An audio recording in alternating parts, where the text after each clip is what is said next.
O apresentador do Jornal da Manhã da TV Bahia, Ricardo Ismael, corrigiu ao vivo o seu colega enquanto noticiavam a morte da Rihanna Alves, mulher trans assassinada no interior do estado. Ismael deu uma aula de como tratar pessoas trans na TV e a gente vai falar sobre isso agora no Plantão do Meteoro.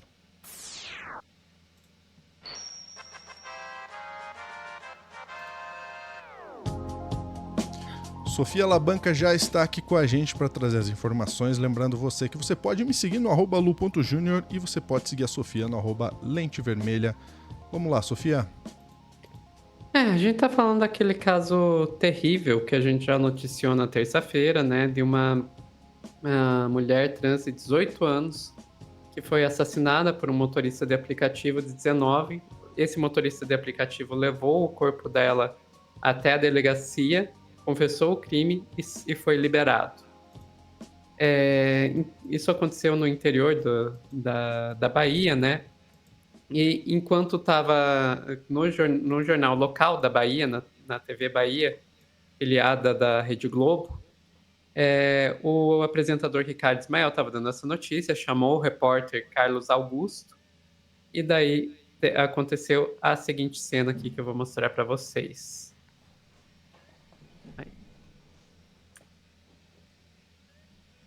Bom feriado para os amigos aí de Salvador. A notícia, infelizmente, é triste, né? Essa mulher trans foi assassinada em Luiz Eduardo Magalhães. Ela tinha como nome de batismo o Ender Alves da Silva. Conforme você disse, Ricardo, apenas 18 anos, mas ela era conhecida lá em Luiz Eduardo Magalhães pelo prenome de Rihanna. Notícia triste, infelizmente, aqui do oeste do estado. Bom dia para você, Ricardo. Bom trabalho aí em Salvador. Obrigado, Carlos. É difícil, né, a gente falar em um bom dia diante de um crime tão brutal, tão terrível como esse, né? A morte de Rihanna, e a gente se refere a ela pelo nome social, Rihanna, né? Desde que se assume a identidade trans, morre seu nome de batismo, não se refere-se a ele, porque também é mais uma forma de violentar pessoas que são tão violentadas tanto todos os dias nessa sociedade, que é a sociedade brasileira que mais mata pessoas trans em todo o mundo, e quem diz isso é a Associação Nacional das Travestis Transsexuais, a ANTRA, né? Esse ano, inclusive, traz um dado de que o Brasil, pelo 16º ano consecutivo, é o país que lidera mundialmente o ranking da transfobia. Ricardo, bom dia para você, né? Eu achei muito boa a intervenção ali do apresentador, que ele foi aí bastante educado, ele foi bastante elegante, não começou a querer dar de dedo em cima do repórter, que a gente não sabe se fez o que fez. De fato, não é correto fazer o que ele fez ali, mas a gente não sabe se ele fez. Não dá para dizer que foi uma atitude intencionalmente transfóbica, pode ter sido só por ignorância mesmo, né? Então, eu achei correta. Eu, como pessoa trans, digo que eu achei bastante correta a postura ali do apresentador, explicar por que que não se usa o nome, né, o nome morto, explicar o porquê que isso é importante e como que deve ser feito. Continuando aqui sobre esse caso, a gente teve novidades desde terça-feira, quando a gente falou sobre esse caso aqui no Meteoro. O homem que confessou ter matado a Rihanna, que na terça-feira ainda não tinha sido divulgado o nome, nem foto, nem imagens dele, estava sendo mantido em sigilo, teve aí a identidade dele revelada e ele foi preso, né? 4 dias após o assassinato, mas foi preso. Vamos lá para região Bahia. Vamos pegar aqui o vídeo. Que 4 dias após o crime, foi preso hoje o motorista por aplicativo que confessou ter assassinado a jovem trans Rihanna Alves, de 18 anos. O assassinato aconteceu em Luiz Eduardo Magalhães, na região oeste, e a vítima foi enterrada ontem em América Dourada, no norte do estado. E é do norte baiano que a repórter Jacira Félix traz as informações ao vivo para a gente. Jacira, boa noite. Conta para a gente como é que aconteceu e onde aconteceu essa prisão. Oi, Sodak. Essa prisão do acusado aconteceu no município de Serrinha hoje. De acordo com informações da Polícia Civil, Sérgio Henrique Lima dos Santos, de 19 anos, foi preso em Serrinha após ser indiciado aí pelo crime de feminicídio no inquérito policial, que já foi concluído e encaminhado para o Poder Judiciário. Nós temos aí imagens dessa prisão.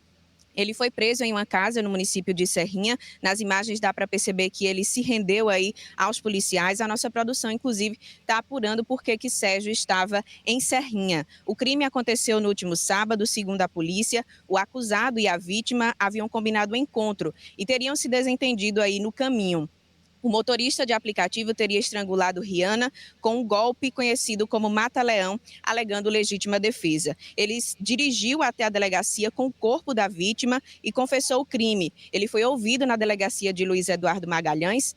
E, de acordo com a polícia, como ele se apresentou espontaneamente, a situação não se configurou como flagrante e, por isso, ele foi liberado. Mas hoje, 4 dias após o crime, o acusado foi preso em Serrinha e, de acordo com a Polícia Civil, ele passou por exames de lesões corporais e seguirá preso à disposição do Poder Judiciário. O corpo de Rihanna Alves, de 18 anos, foi enterrado ontem no município de América Dourada, aqui no norte da Bahia. Essas são as informações desse caso. Sodak, é com você no estúdio. Obrigado.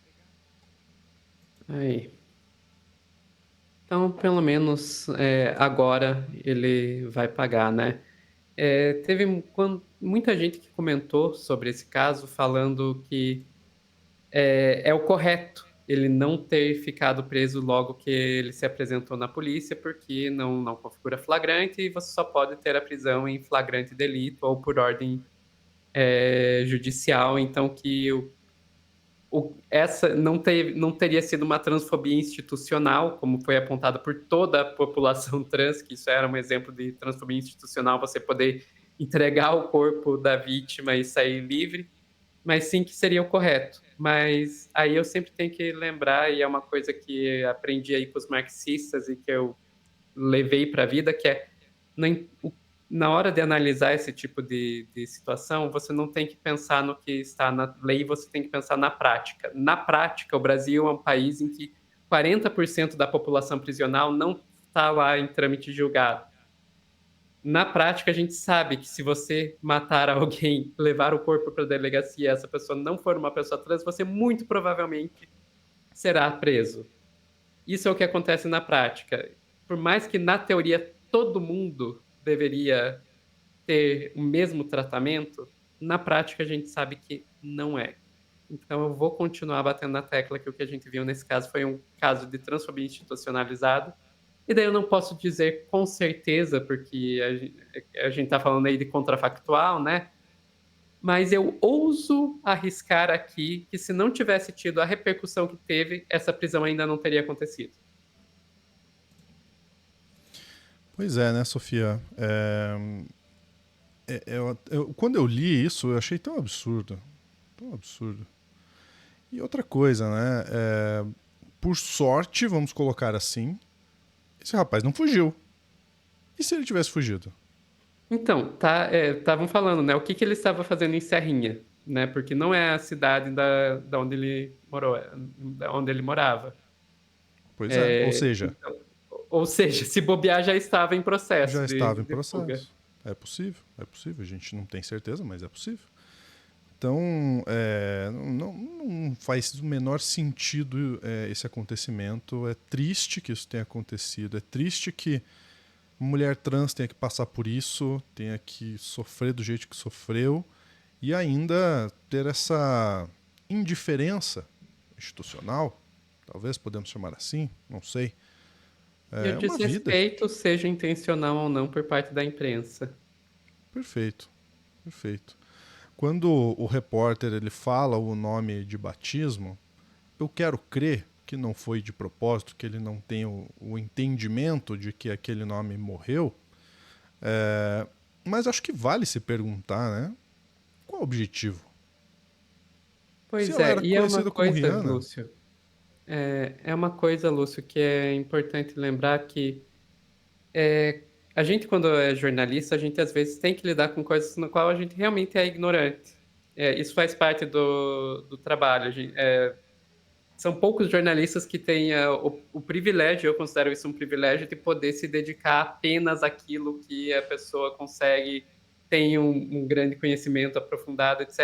A maioria dos jornalistas acaba tendo que cobrir desde política até esporte, sabe? Então, a gente acaba tendo que lidar com situações como essa. Mas a maioria dos públicos aí, das pessoas que fazem parte de grupos minoritários, sabem disso e criam guias para isso. A ANTRA tem um guia para jornalistas e como lidar com pessoas trans na imprensa, sabe? E você vai ver, seja você esteja lidando com pessoas autistas, seja você esteja lidando com casos de suicídio, com casos de terrorismo, existem guias para a imprensa de como reportar todos esses tipos de casos delicados. Então, é uma coisa que, ok, falta tempo, etc. Mas se você sabe que vai lidar com uma coisa delicada, toma um cuidadinho a mais, sabe? Se vou falar aqui de um caso por exemplo, caso de suicídio, eu conheço jornalistas que lidam com isso, que trabalham com isso, e pergunto para eles, olha, como que eu devo falar num caso desses? Como que eu devo falar num caso de um massacre, sabe? Existem cuidados que têm que ser tomados e existem guias para jornalistas fazerem isso. Então, a ignorância, de novo, eu não tiro essa possibilidade. Eu não conheço o repórter, não leio a mente dele, não sei o que se passava ali. Mas mesmo que tenha sido por ignorância, foi falta de cuidado. Se não foi por ignorância, aí é pior ainda. Perfeito, sem tirar nem pôr. Ficamos por aqui. Um grande abraço. Até a próxima.